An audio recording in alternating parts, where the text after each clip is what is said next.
nderuar shikues, mirëmbrëma, përshëndetje këtu nga podcasti Iliris në Shqip, Okult. Ju kujtojmë të gjithë atyre që kanë hyrë rastësisht që vibrojnë në frekuencat tona t'i bëjnë një subscribe kanalit, mos harrojnë, dhe atyre dy thundrakëve të largohen nga ky emision dhe njëkohësisht ata që na bëjnë një koment fyes të largohen, nuk kanë çfarë duan këtu në këtë podcast. Sot para se t'ju them të ftuarin ton tashmë të zakonshëm, dëshiroj njëkohësisht të përshëndes të gjithë sponsorët e emisionit tonë, të cilët na ndihmojnë për të zhvilluar këtë podcast. Njëkohësisht rinjoftoj ata që duan ta shikojnë emisionin me titra në një gjuhë që ju pëlqen atyre. Këtë tashmë YouTube-i e bën dhe me videot në gjuhën shqip. Mirë, fillojmë me njëra atëherë me të ftuarin ton që shumica nga ju e kanë shumë qef për idetë e tij të pavarura, ashtu siç ka dhe të tjerë që nuk e duan mungesën e nacionalizmit të ftuarit tim Olsi Yazgjiut, por dihet që umeti islam, në qoftë se nuk shprem gabim, të më korrigjoj Olsi, ka të parën fenë dhe jo kombin, dhe Olsi vepron në këtë kuptim, kurse ne që nuk jemi ritualistë muslimanë, sigurisht që shumica absolute prej nesh ka kombin dhe fenë e tyre përkatëse se ne shqiptarët kemi disa fe. Olsi, mirëmbrëma aty ku je ti, se është mesnat aty, besoj, je 6 orë përpara dhe këtu është mbrëmje. Dëshiroj të fillojmë një bisedë në lidhje me bisedimet midis Iranit dhe Shteteve të Bashkuara në lidhje me çështjen e pasurimit të uraniumit. Shtetet e Bashkuara në nxitjen e Izraelit, sidomos të politikanit kryesor të viteve të fundit Benjamin Netanyahu, është krijuar ideja që Irani, përkundër atyre që thotë që po përpiqet të pasurojë uranium dhe në një shkallë të saktuar për ta përdorur për qëllime civile dhe shëndetësore, Izraeli akuzon që po përpiqet të bëjë një armë bërthamore. Dihet që ka pasur vazhdimisht biseda dhe në kohën e Trumpit të parë, një 2016-2020, në lidhje me këtë çështje, ashtu si dhe administratat e përparshme të Obamës me Iranin, dhe ndërkohë duket se presidenti Trump, megjithëse iqet për shkaqe të brendshme si shumë pro-sionist, ai në fakt po ta shikosh me kujdes, nuk lejoj që Siria të binte në dorën e Izraelit, ka mbështetur ndërhyrjen turke atje, nuk po bën dhe nuk ka bërë asnjëherë luftë në mandatin e parë dhe në të dytin me përjashtim të disa bombardimeve në Yemen, të cilët konsiderojnë që po zhvillojnë një proxy war në hyrje të detit të kuq për të mos lejuar lëvizjen e anijeve të vendeve që mbështesin sionizmin.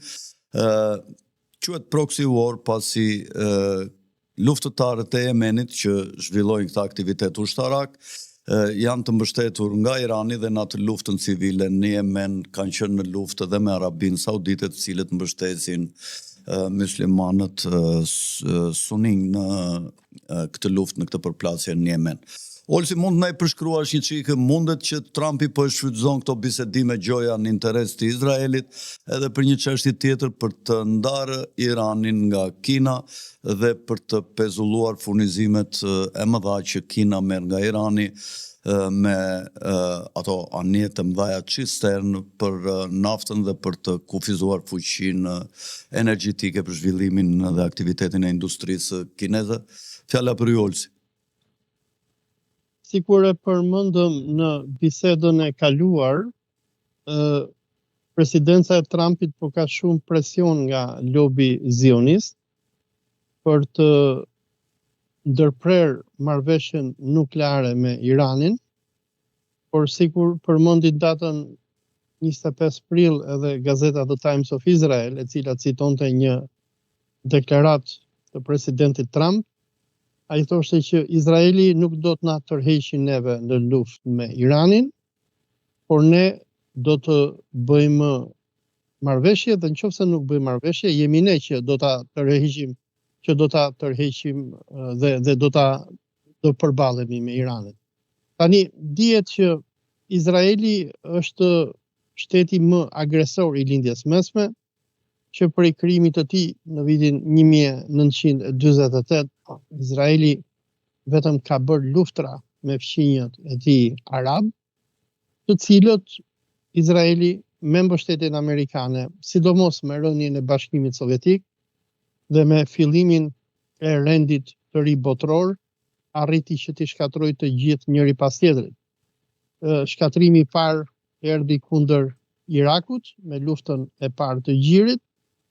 Më pas Izraeli dhe Benjamin Netanyahu, që ka qenë edhe zyrtar dhe ambasador i Izraelit, nëse s'kam gabim, në Amerikë dhe edhe kryeministër në 96-ën, i cili edhe shkatroi atë marrëveshjen e Oslos, duke nxitur edhe vrasjen e kryeministrit të atëhershëm izraelit Yitzhak Rabin.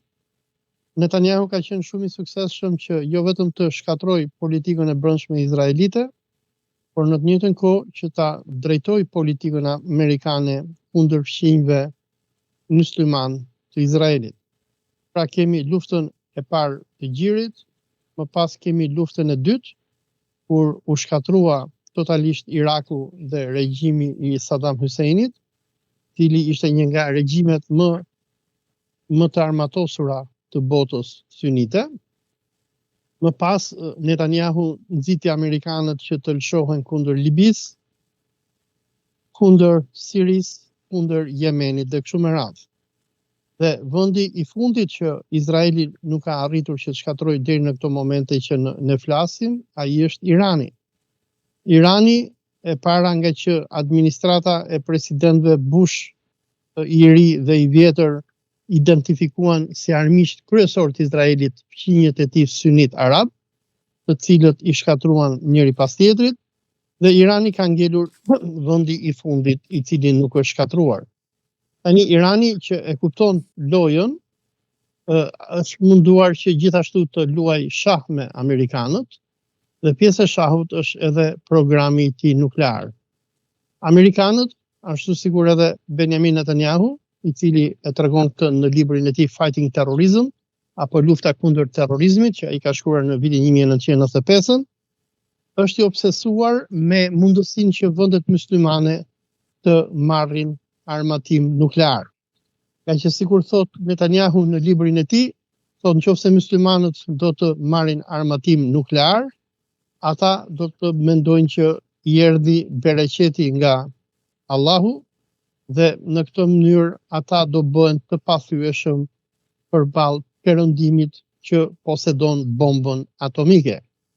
Izraeli që pas luftës së dytë arabo-izraelite të 1956, në bashkëpunim me Francën, ka zhvilluar arsenalin e tij nuklear dhe Izraeli e përdor terrorizmin nuklear si një mjet për të friksuar dhe intimiduar fqinjët e tij musliman. Por ftimi i Iranit në një shtet nuklear sikur është edhe Izraeli do ta kthejë lojën e lindjes mesme në remi. Ja që nëse Irani do marri bombën bërthamore, atëherë si Izraeli si amerikanët do të kenë frikë që ta shkatrojnë Iranin, sikur shkatruan Libin, Sirin, Irakun dhe vendet e tjera arabe. Por Irani nga që e di që një luftë me një president, Tunisi, Marokun, po, gjithë zonën e Magrebit aty.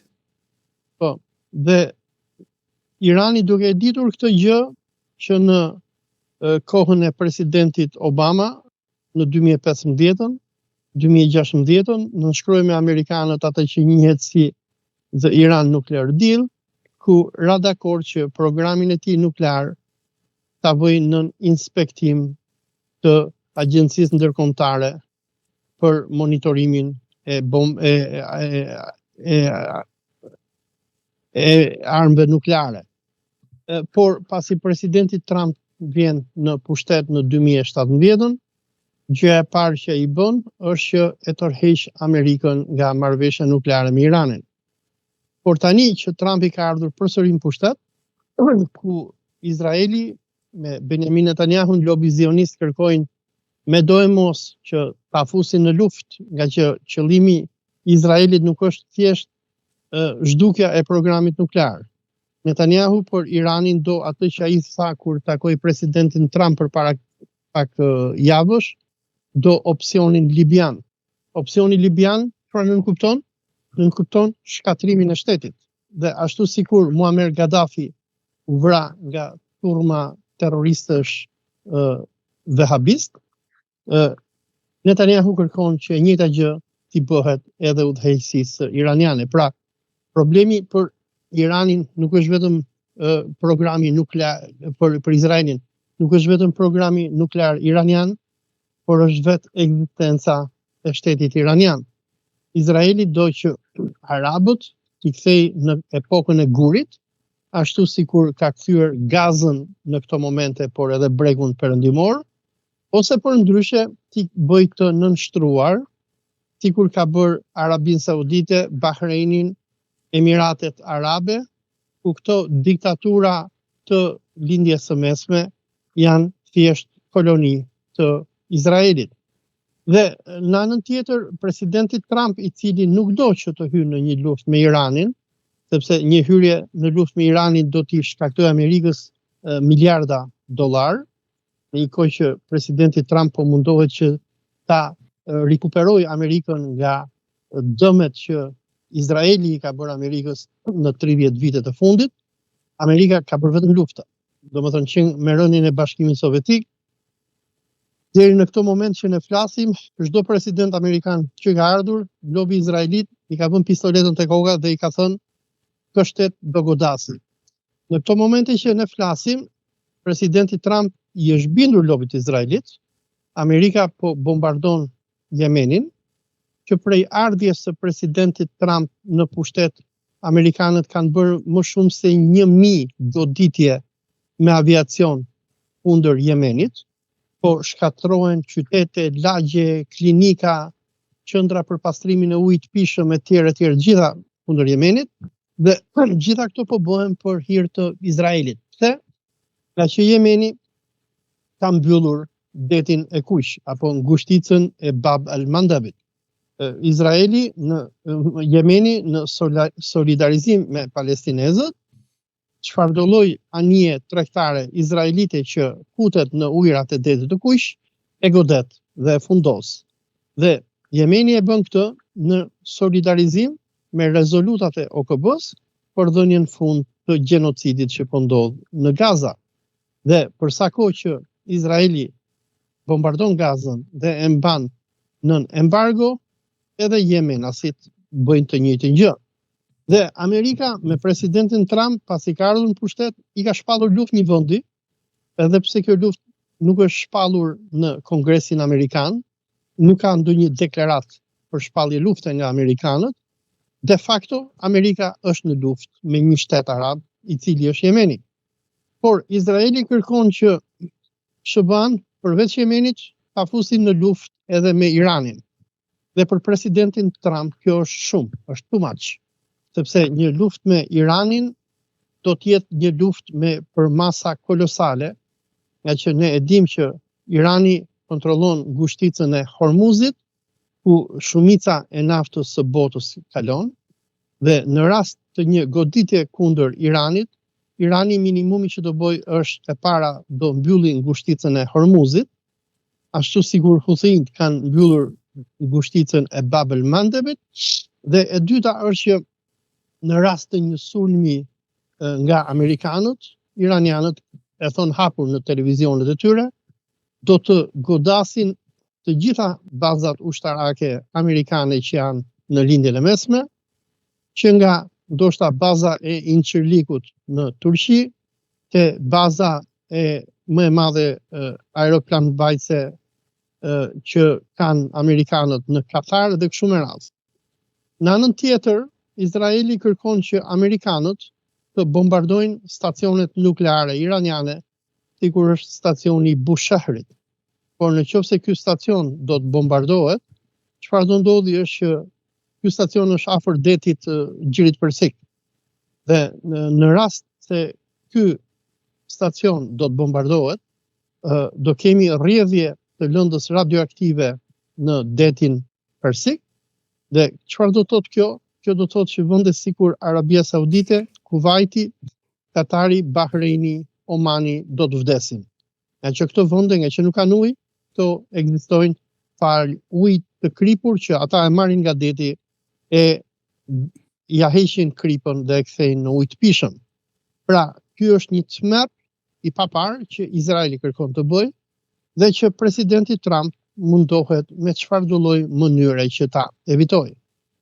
Nëse mban mend, përpara 2 ditësh në portin e Bandar Abbasit ndodhi një shpërthim shumë i madh, u hodh në erë porti dhe sipas shumë burimeve iraniane mendohet që ky shpërthim është bërë nëpërmjet një mine të telekomanduar që Izraeli kishte vënë në një nga kontanierët që sillnin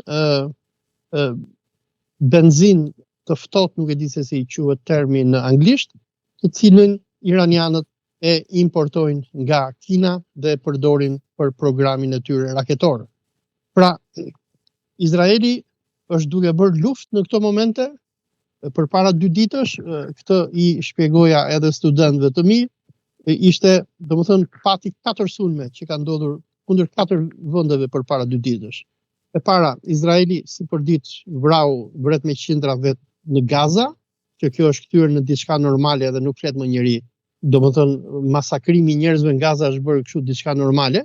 2, Izraeli bombardoi lagjen Dahia në Beirut, edhe pse Izraeli që nga data 24 nëntor 2024 nënshkroi një marrëveshje armpushimi me Libanin, Izraeli nuk e respekton.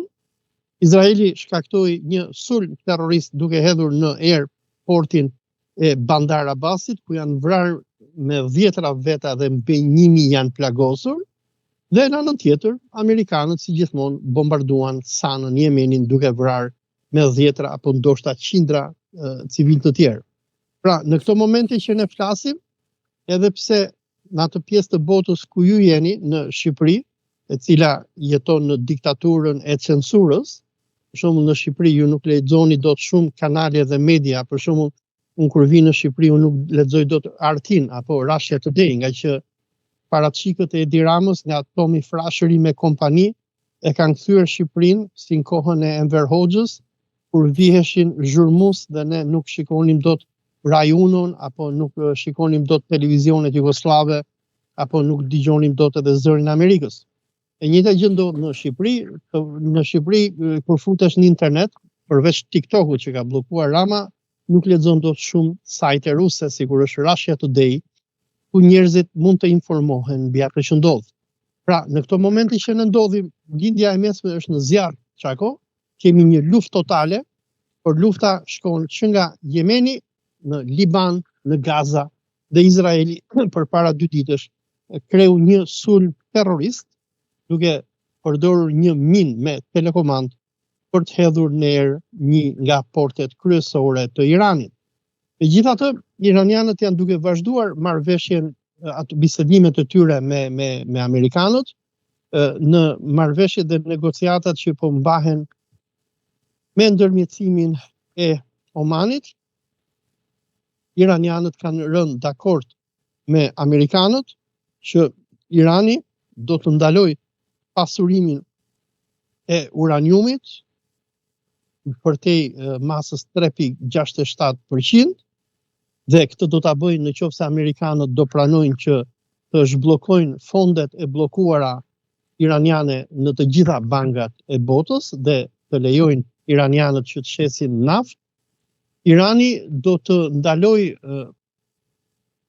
për gjithmonë pasurimin e uraniumit përtej 3.67% dhe do të sjellë vëzhguesit e OKB-s që ta kontrollojnë programin e tij nuklear dhe në të kundërt iranianët kërkojnë që Kongresi Amerikan ta aprovojë marrëveshje nukleare ndërmjet Washingtonit dhe Teheranit dhe Amerika të heqë sanksionet parësore dhe dytësore kundër Iranit dhe në shkëmbim të kësaj Irani është zotuar që programi i tij nuklear do të kthehet thjesht në prodhimin e energjisë elektrike.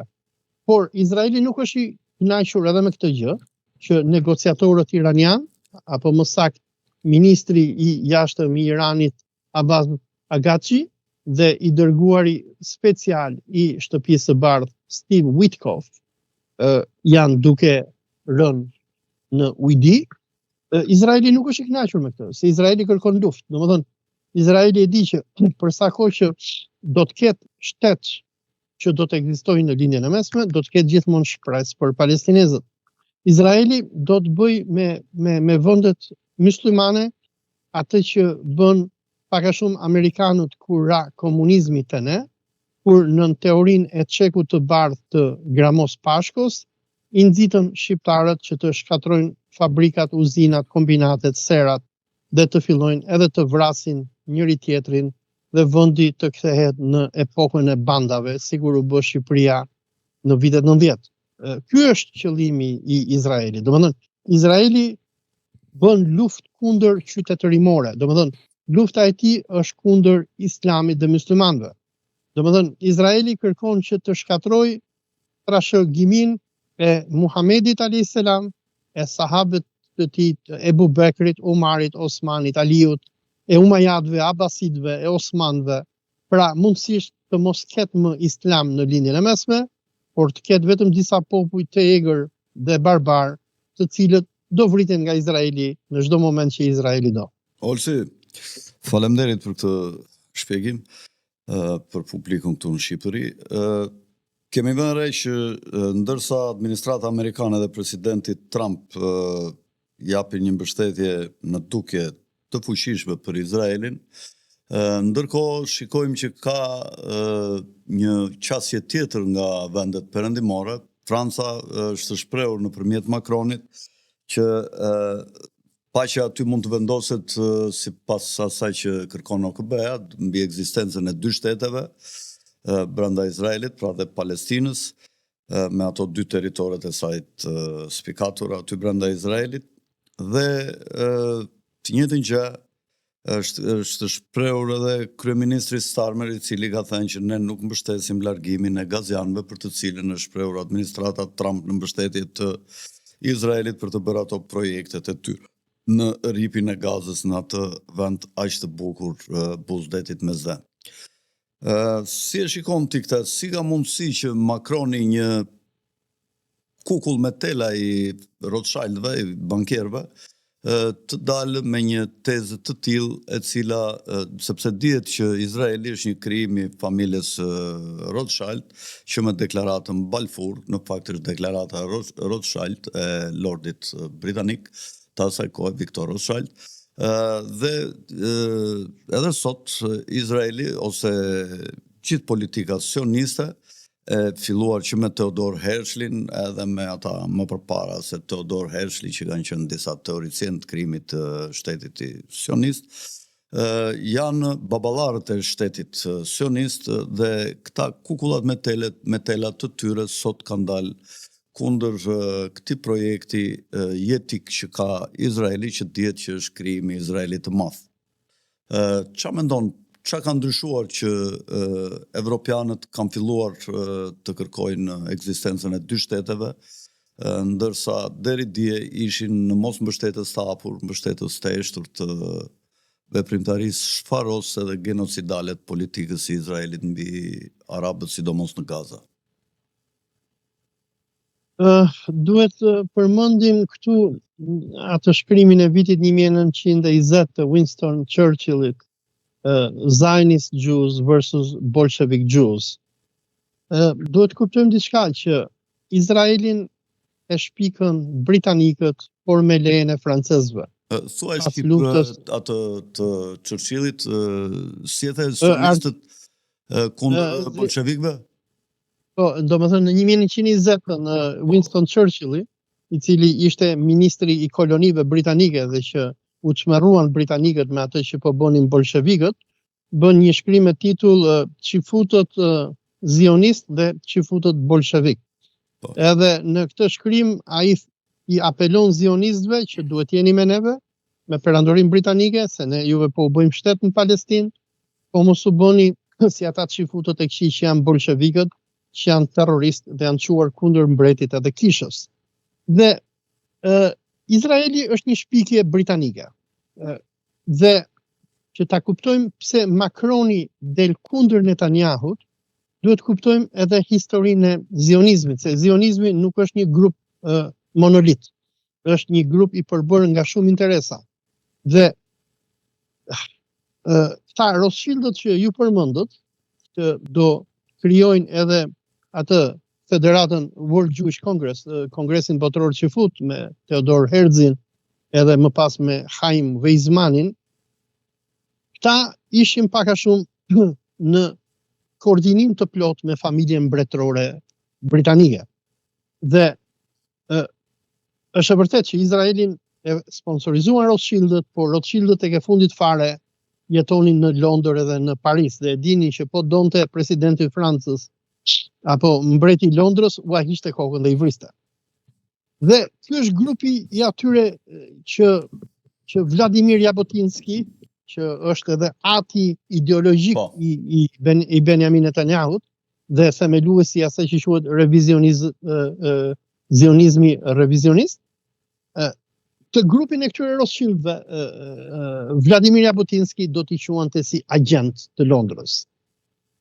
Ama ata që e bën Izraelin pastaj, gjatë kohës së kolonizimit britanik, do të ishin komunistët e David Ben Gurionit. Do ishin këta çifutët e Ukrainës dhe Rusisë. David Ben Gurion ka qenë bashkohës i Leninit, ka qenë shok i Leninit.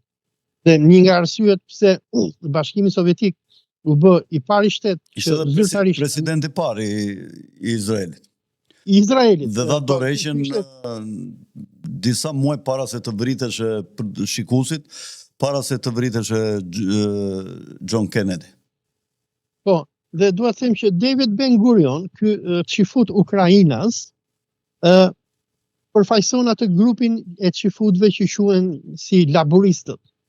Dhe ideja e këtyre laboristëve, domethënë gjenerata e parë, se më pas u bën kapitalist, po gjenerata e David Ben Gurionit ishte që po ne do bëjmë këtë kolonin në shkretëtirat e Palestinës, që bën ato jeshuvet dhe kibucet, por ideja ishte që do bënin një republikë socialiste izraelite. Por çfarë ka ndodhur është që në vitet 90, sidomos në 92-shin apo 93-shin, me vrasjen e Yitzhak Rabinit, pushtetin Izrael e ka marrë grupi tjetër që përfaqësohen nga Netanyahu dhe partia Likudnikët. Dhe këta janë përfaqësues të atyre që quhen si revizionist zionist, apo zionistët revizionist. Dhe për këta si laboristët, ku kryeministri izraelit Yitzhak Rabini dhe do vritet, dhe Rabinin e vrau ky që është kryeministri sot, Netanyahu, se ky bënte protesta nëpër Tel Aviv dhe dilte me arkivolin e Yitzhak Rabinit dhe i thoshte që do të vrasim, derisa dërgoi një ekstremist që e vran. Dhe ky grupi i Netanyahut nuk shkon mirë me grupin e Rothschildëve. Këtë do të kuptoj. Sepse Rothschildët me të vërtet e sponsorizuan krimin e shtetit Izraelit, por janë më pak ekstremist se sa grupi i Netanyahut. Biles është edhe një deklarat e këtij kryeministrit izraelit që erdhi pas Yitzhak Rabinit, ja harrova emrin, tani ka lëshuar mjegrej, e nxorën edhe këto dosjet e Epsteinit. Po. E ke parasysh Shamiri. Jo Shamiri. Ky erdhi pas Rabinit, u bë kryeministër. Ky bëri tërheqjen e trupave izraelite nga Libani. Duhet me hyrë në internet me apa emrin. Dhe ky në një nga postimet që ka bërë në Twitter përpara disa muajsh ka thënë që Izraeli thotë rrezikon të merret peng nga një grup mesianistësh. Dhe ky grupi i Netanyahut, edhe për vetë çifutët janë ekstremistë. Domethënë nëse lexon Jeruzalem Postin dhe të lexosh këta krerët e opozitës izraelite, ta thonë që Izraeli për herë të parë në historinë e tij rrezikon që të hyjë në luftë civile. Sepse është një pjesë shumë e madhe e zionistëve në Izrael njerëz që e duan Izraelin e tjerë, që janë racist kundër arabëve e tjerë, që janë të tmerruar nga këto që po bën Netanyahu. Janë të tmerruar për shumë arsye. E para është faktori demografik. Domethënë, Netanyahu tani në këto momente që ne flasim bombardon Sirin, bombardon Libanin, bën sulme terroriste në Iran, ka çuar amerikan bombardojnë Yemenin dhe bombardon dhe po shkreton Gazën dhe bregun perëndimor. Problemi është që populli izraelit është i lodhur në këto momente nga që u bën mbi 2 vite ose pothuajse jo, domethënë sa vite janë bërë, nga 2023-2000, një vit e gjysmë, pothuajse një vit e gjysmë luftë. Dhe njerëzit lodhen. Dhe se Netanyahu nuk shkon vetëm në luftë. Netanyahu çon popullin e thjeshtë. Djali vet Yair Netanyahu jeton në Florida e ku e diun ku jeton me familjen Trump e tjerë. Por populli është i lodhur, e para, e dyta është që kjo çifutria evropiane që ju përmendët rastin e Macronit i cili është zar i Rothschildëve, nuk janë të kënaqur me Netanyahu.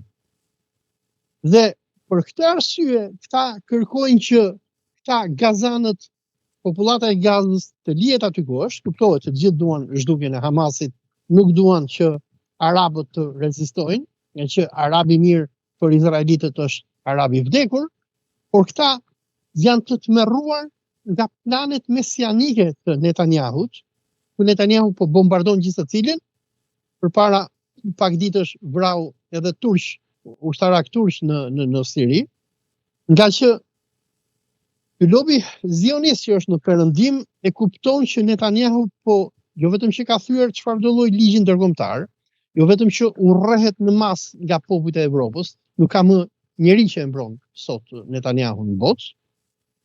Dhe në anën tjetër këta shqetësohen sepse sikur tregojnë edhe sondazhe ndryshme e tjera. Ky toni e ka mik në fakt Edi Rama. Mori dhe një medalje atje nga presidenti, nuk e di. Netanyahu shkon po nga Isak Herzog, Rama shkon me të gjithë zionistët, domethënë luan atë federastin me të gjithë, domethënë i serviret të gjithëve, i thot unë jam i juaj, i thot Shqipërinë e keni tuajën, hajde mbusheni me kolon izraelit se unë nuk du ta di për shqiptar, biles doli edhe me atë tezën që do bëjmë shtet Bektashian, që t'i bënte qefin Izraelit, që ta bënte si precedent, i cili do përdoret më pas nga Izraeli për ndarjen e Siris, për krimin e një shteti doruzësh dhe makinacione të tjera që Izraeli bën nëpër botë. Po dua të them, dalte puna e Macronit është që këto qarqet, se domethënë ta bëjmë thjesht për publikun që na shikon, zionistët nuk janë grup monolit. Dhe zionistët ndahen në 2 grupe kryesore, në ata që janë globalistët dhe në ata që janë mesianistët. Globalistët janë si puna e Rothschildëve, si puna e Antony Blinken, si puna e Victoria Nuland, njerëz që domethënë shumica e ministrave të Bidenit janë të tillë. Ata thonë që ne kemi perëndimin, e kontrollojmë ekonominë botërore, kontrollojmë bankat, kontrollojmë Amerikën, ne kemi disa kushëri budallëj edhe muzhik rus që i kemi quar në Izrael dhe Izraelin e mbajmë për resort turistik dhe i vrasim arabët sa herë çojnë kokë. Por është ky grupi tjetër tani, i këtyre budallëjve të Netanyahut, që këta duan zhdukjen e gjithë arabëve. Dhe në veçanti dëbimi i popullatës së Gazës që Netanyahu kërkon të bëjë, do të stabilizojë, destabilizojë dhe shkatërrojë dhe kërcënon ekzistencën e Egjiptit dhe të Jordanisë. Por për personat që din historinë e lindjes mesme, pas luftës së Yom Kippurit apo luftës së Ramadanit 1973, kur Egjipti ishte modernizuar dhe nxori luftën pak a shumë në remi me Izraelin, dhe ku izraelitët e kuptuan që ata nuk e mundin dot Egjiptin në luftë konvencionale, amerikanët në këtë kohë me presidentin Carter dhe me Henry Kissingerin u lodhën me vite derisa e bindën Egjiptin që të tërhiqet nga lufta dhe të bëjë paqe me Izraelin. Dhe kjo është që siguroi ekzistencën e Izraelit. Por Netanyahu çfarë po bën tani është që përveç sulmit të tij kundër këtyre milicive që krijoi Irani, që nga Hizbullahi te Huthi te Hamasi e tjerë, Izraeli kërcënon edhe Egjiptin. Por Egjipti nuk është milici sikur është Hamasi. Egjipti është shteti më i fuqishëm dhe me më shumë popullat i lindjes së Olsi, më fal, për të mbështetur, ky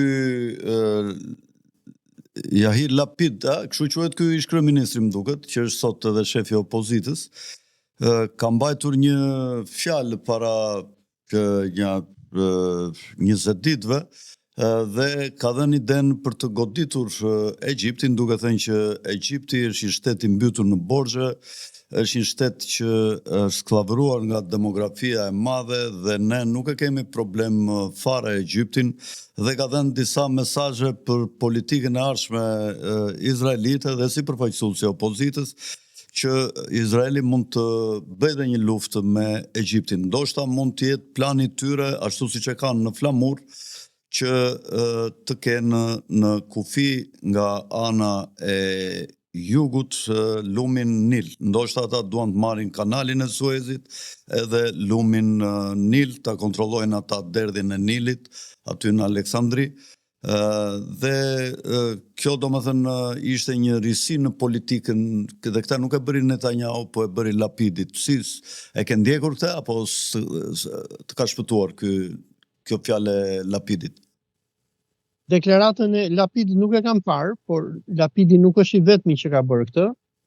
Kemi këtë Smotrichin, që është ministri i Netanyahut, që ka bërë të njëjtën deklaratë, dhe kjo është ajo që i trën këta zionistët perëndimorë. Dhe rasti i Macronit që ju përmendën, por edhe kryeministri Starmer, që është gjithashtu çifut i Britanisë së Madhe. Ta janë të trembur nga ky lloj ekstremizmi i udhëheqjes së sotme çifute, nga që ata e dinë që bota arabe, sado që izraelitët e kanë mbajtur nën terror, ka një limit. Dhe për më tepër, Gaza, në qoftë se Netanyahu do të largoj popullatën palestineze nga Gaza, dhe kjo do të çohet në Egjipt, kjo do të destabilizojë Egjiptin. Dhe destabilizimi i Egjiptit do të thotë që të kesh rreth 100 milion arab në një shtet i cili do kthehet shtet pa shtet, ose do hyjë në kaos, sikur hyri në kohën e presidentit Mohamed al-Morsi, dhe në atë kohë ishte që Hamasi mori raketa dhe mori teknologji dhe armë nga Irani nëpërmjet Egjiptit. Dhe francezët e britanikët dhe këta zionistët perëndimorë, ndërsa ta janë me Izraelin, ta nuk janë aq ekstremist sa është Izraeli, e para. E dyta është opinioni publik perëndimor. Izraeli sot urrehet në gjithë perëndimin.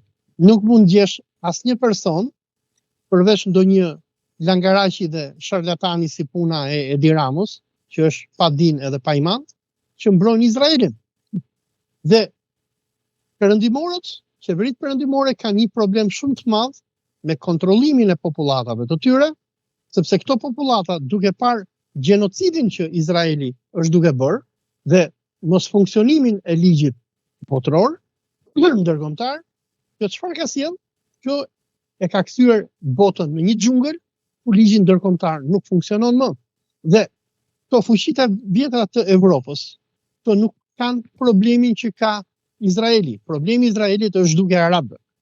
Ndërsa këto fuqitë e vjetra kontinentale të Evropës, sikur janë Franca, Britania etj., këtu kanë interesa nga Malajzia ku jam unë, deri në bregun e Fildisht në Afrikë. Dhe me këto që Izraeli ka bërë dhe bën, duke kryer gjenocid dhe duke therrur njerëz ditën në diell dhe duke mos respektuar asnjë ligj, i kanë shkaktuar një dëm të paparë perëndimit. Olsi, po në lidhje me këto ngjarjet në Burkina Faso, i ke ndjekur në çik dhe me deklaratat e këtyre përfaqësuesve ushtarak të Yemenit, të cilët, sepse aty po ndodh një gru shteti orkestruar nga CIA dhe nga shërbimet sekrete franceze për të përmbysur atë sundimtarin e vendit, s'po më kujtohet emri tash, ai ushtaraku, dhe Jemeni ka bërë deklarata që në qoftë se nuk të riqen këta puçistët, komplotistët, atëre Jemeni do të bombardojë dhe do të shkatrojë Burkina Fason me raketa dhe do fusë në telashe gjitha të zona aty, atë territor aty me një grup shtetesh rreth Burkina Fasos. Si të duket, teknikisht mund të realizojë dot Jemeni këtë që thotë, mund të ketë raketa me reze kaq të gjatë veprimi sa të arrijnë me testata lëshuese sa mund të arrijnë deri në Burkina Faso dhe që këto të merren seriozisht nga komplotistët e këtij vendi si një kërcënim nga Jemeni, sepse jemenasit deklarojnë që ata që po bëjnë puç janë pro-perëndimor dhe kërkojnë që të fusin Burkina Faso në sundimin dhe kontrollin e shteteve perëndimore. E ke ndjekur ndonjë çik këtë situatën në Burkina Faso dhe këtë deklaratën e ushtarakëve të Jemenit? Jo, nuk e kam ndjekur deklaratën e Jemenasve, vetëm di këtë gjë, përpara 2 muajsh unë isha në Afrikën e Jugut dhe pak a shumë e kam parasysh. Edhe aty e njëjta gjë, ka protesta dhe kërkojnë ta ndajnë, sepse Afrika e Jugut ka bërë atë denoncimin kundër Netanyahut në gjykatën ndërkombëtare dhe çifutët nuk ja falën dhe Mossadi ka nxitur gjithë rebelim në Afrikë të Jugut. Afrika e Jugut ka qenë vend i BRICS-it dhe duket se BRICS-it do t'i mungojë një vend në qoftë se do realizohen këto plane për ndarjen e Afrikës së Jugut në disa shtete. Ju që keni qenë atje, si e keni perceptuar ngjarjet që po ndodhin në Afrikën e Jugut? Puna është që Afrika e Jugut, por e gjithë Afrika është pak a shumë si bulqiza. Domethënë, ashtu sikur në bulqizë në Shqipëri ju keni banda që kontrollojnë minierat, keni të fortë për shembull që nga ku dëgjon Zamir Mane e të fortë tjerë që kontrollojnë miniera e gjëra. Afrika e Jugut, Afrika në përgjithësi është e tillë, por edhe Afrika e Jugut. Për çudinë time, kur isha në Afrikën e Jugut, unë mësova që minierat e Afrikës së Jugut kontrollohen nga familja e Rothschildëve, ndërsa në vendin fshinj me Afrikën e Jugut që është Zimbabwe, ku presidenti Mugabe në atë kohë i largoi Rothschildët dhe korporatat perëndimore, minierat e Zimbabwes janë marrë në kontroll nga Kina. Dhe çfarë ndodh në Afrikë, domethënë duke filluar që nga bregu i Filipdisht deri në Burkina Faso apo Zimbabwe,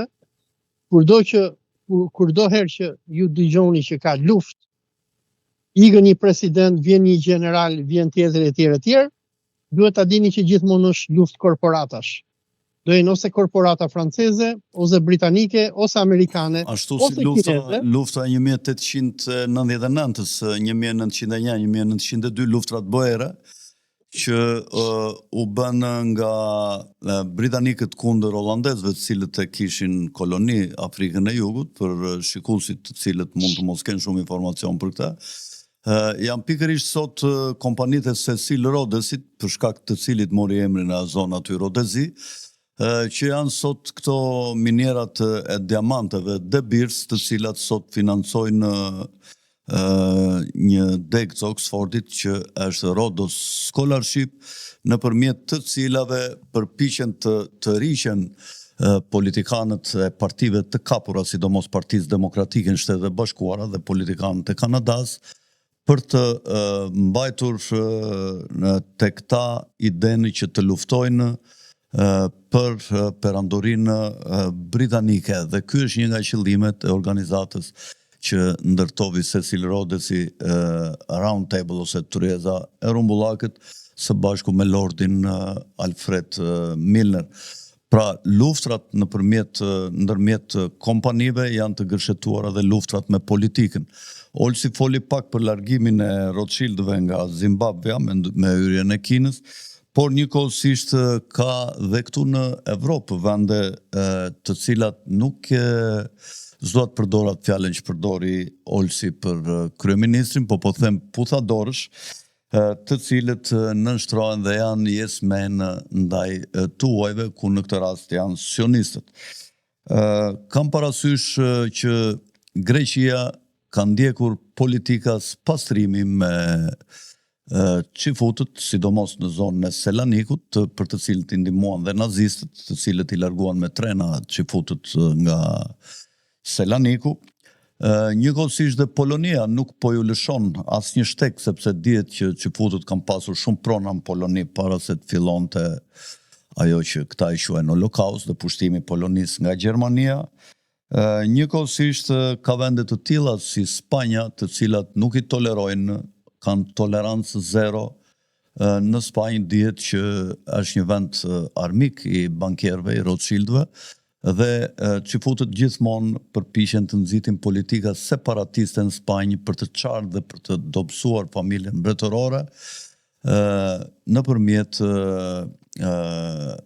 përpjekjeve separatiste të Barcelonës, si quhet ajo zona atje, Basket, Basket janë më duket në një territor tjetër, më lart janë afër mbi Portugali.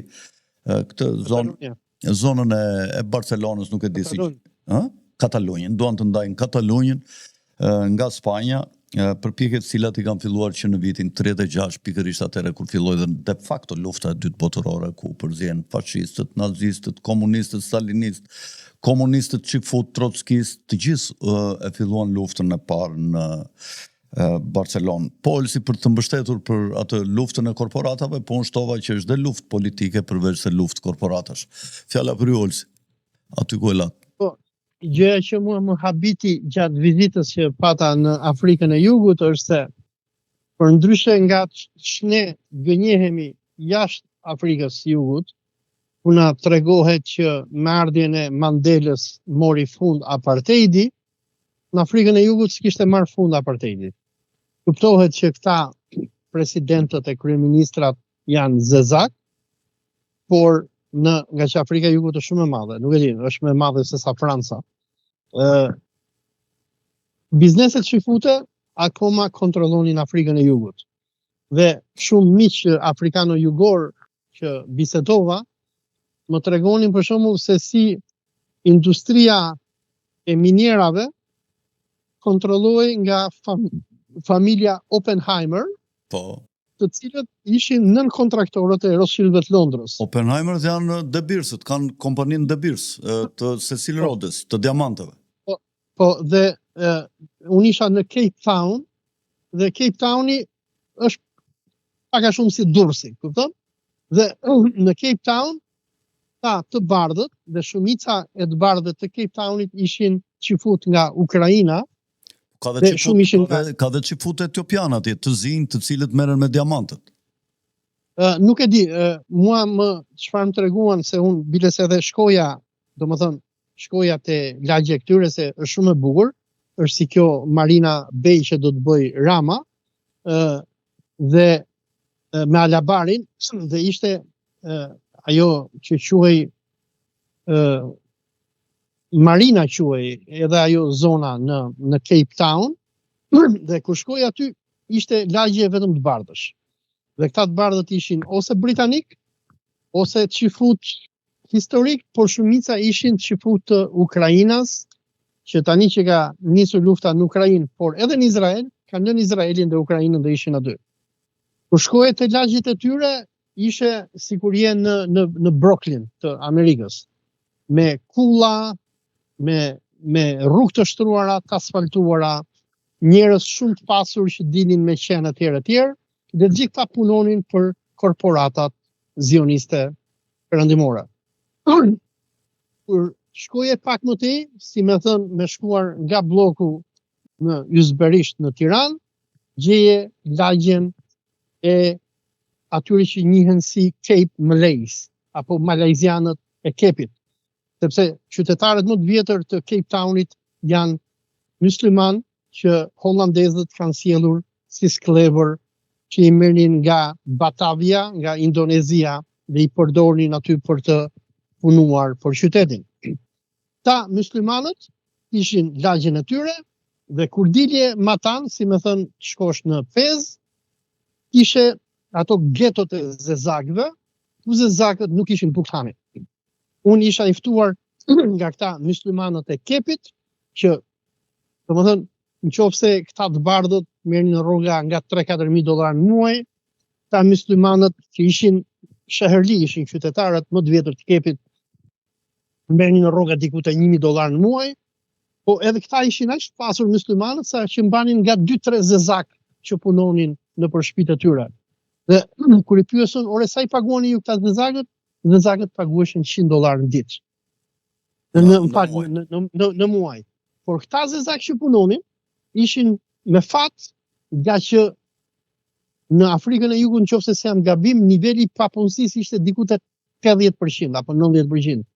Domethënë populli ishte aq I varfër, zezakët domethënë, dhe si pasojë sillte edhe pasiguri të madhe. Për shembull, neve si të bardh nuk na linte njeri që të dilnim vetëm, mund të dile vetëm në lagjet e të bardhëve, se po shkoje në lagjet e malajzianëve apo në lagjet e zezakëve, ishte I zhdukur se do të rrëmbenin zezakët. Nga që për ata jeta nuk ishte kuptim, ata luftonin për copën e bukës.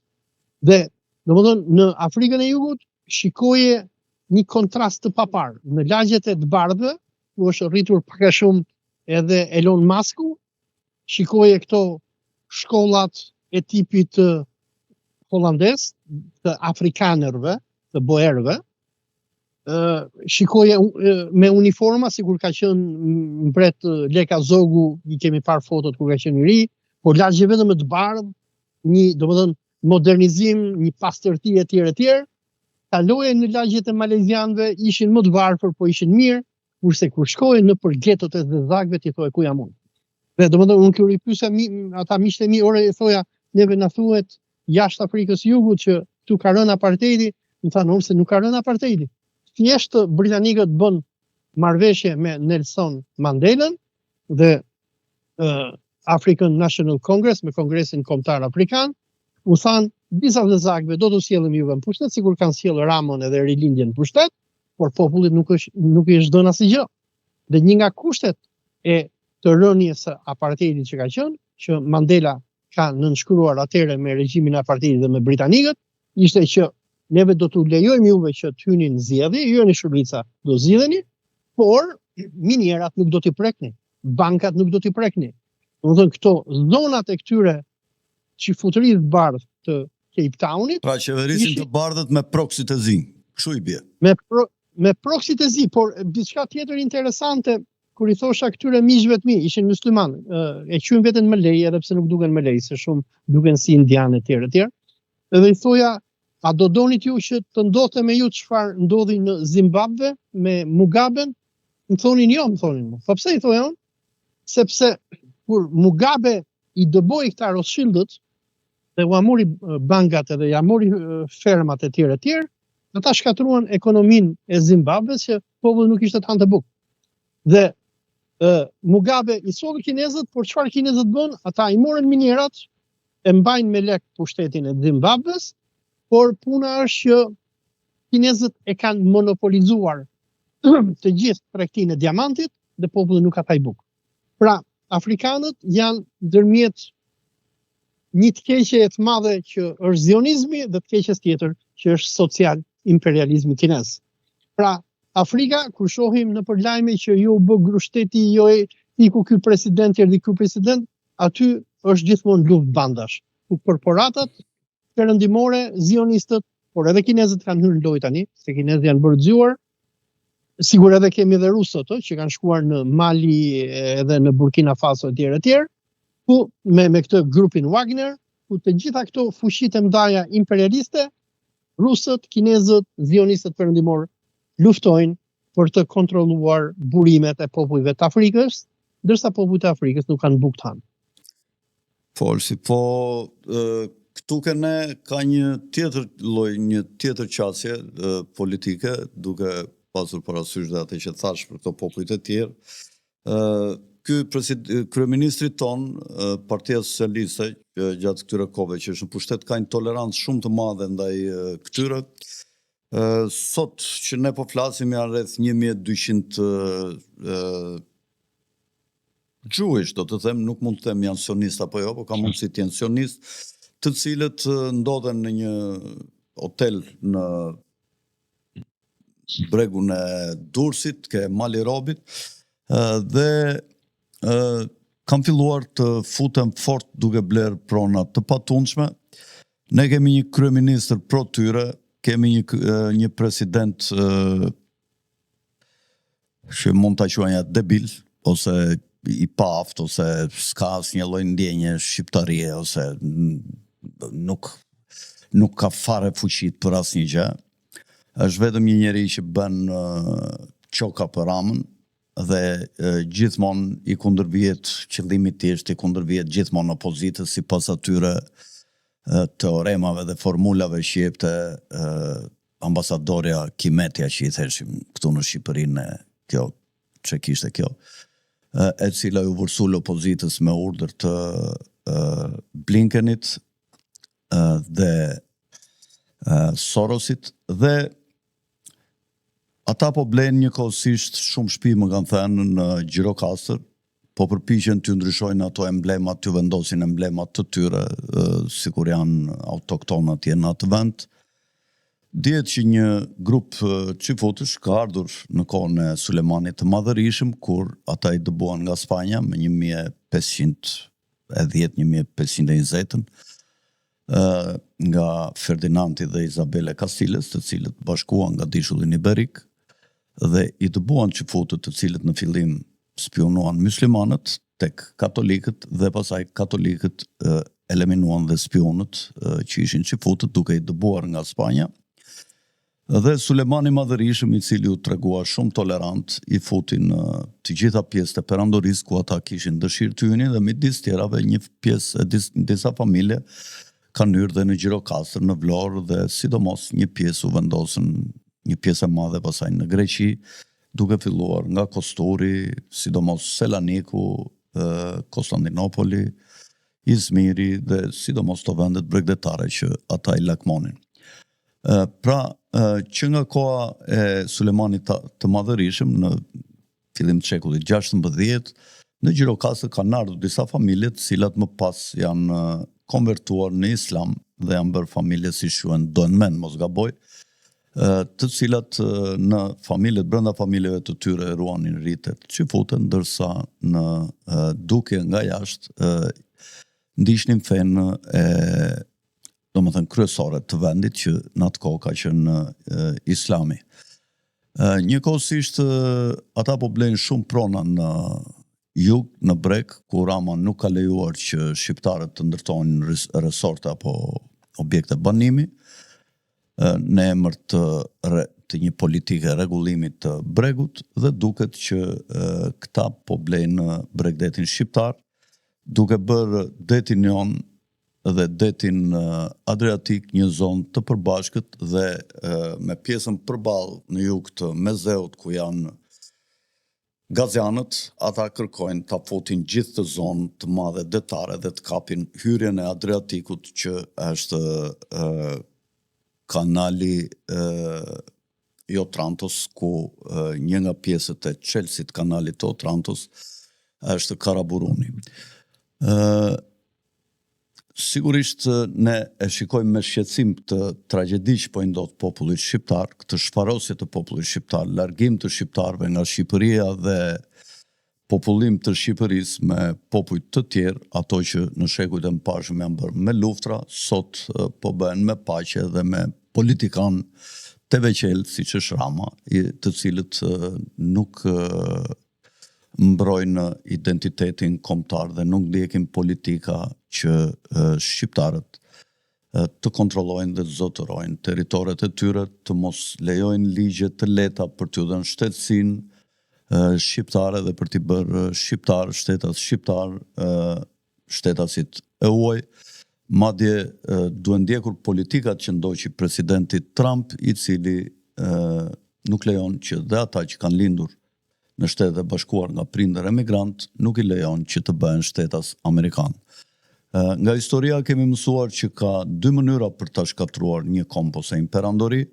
E para është me popullata, me një pushtim në kohë paqe me popull të tjerë, me kultura të tjera, dhe dyta është pushtimi me para, dhe treta është pushtimi me armë.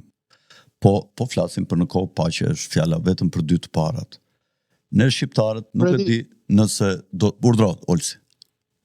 Dua që do të thënë, nuk e di me këto idete me këto që unë shkrova, apo jo? Jam dakord, por unë do doja që të bëja një paralelizëm me Afrikën e Jugut. Domethënë, Rama sa herë kanë ardhur që kur erdhi ky Isak Herzogu në Shqipëri, por edhe kur i shkovi në Izrael, Rama në mënyrë të përsëritur ka bërë deklarat, dhe është deklarat e kryeministit vendit, por shqiptarët nuk i kuptojnë këto gjëra.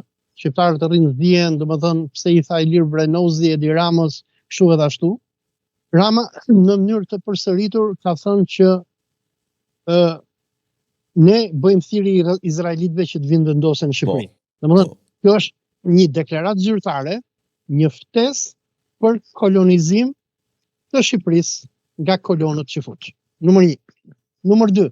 Kjo që ju më përmendët mua që ka 1200 qifut që po rrinë në malin e Robit, unë nuk e di atë.